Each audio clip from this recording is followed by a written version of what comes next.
ಕರ್ನಾಟಕ ರಾಜ್ಯದ ಜನತೆಗೆ, ನೋಡುತ್ತಿರುವ ವೀಕ್ಷಕರಿಗೆ, ನನ್ನ ಆತ್ಮೀಯ ಮುಖಪಟದ ಗೆಳೆಯರಿಗೆ ಎಲ್ಲರಿಗೂ ನಮಸ್ಕಾರ, ಅಸ್ಸಲಾಂ ಅಲೈಕುಂ ಅನ್ನು ಹೇಳುತ್ತಾ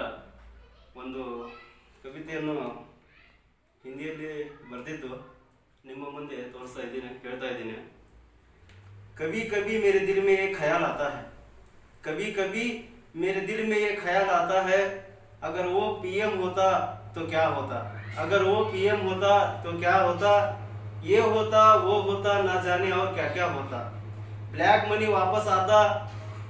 नोटबंदी से नकली नोट गायब हो जाता, दाऊद इब्राहिम पकड़ा जाता, चीना भीगी बिल्ली बन जाता, पाकिस्तान से 100 सर ले आता, पेट्रोल डीजल के दाम कम हो जाते, महंगाई कम हो जाती, सिलेंडर चंद पैसे में मिल जाता, सालाना 2 करोड़ नौकरी मिल जाते, चलो बुलेट ट्रेन में हमारा भी सफर हो जाता, स्मार्ट सिटी में ये घर हो जाता, जीएसटी कम होने के वजह से कारोबार भी चल जाता,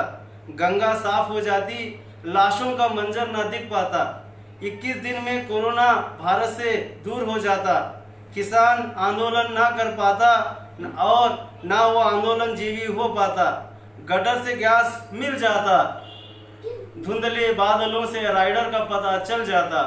ना ट्रंप आता ना दीवार बनती, कभी कभी मेरे दिल में ये ख्याल आता है, अगर वो पीएम होता तो क्या होता, ये होता वो होता और ना जाने क्या क्या होता. Thank you. ನಿಮ್ಮ ನಾನೊಬ್ಬ ಸಂಶೋಧಕ.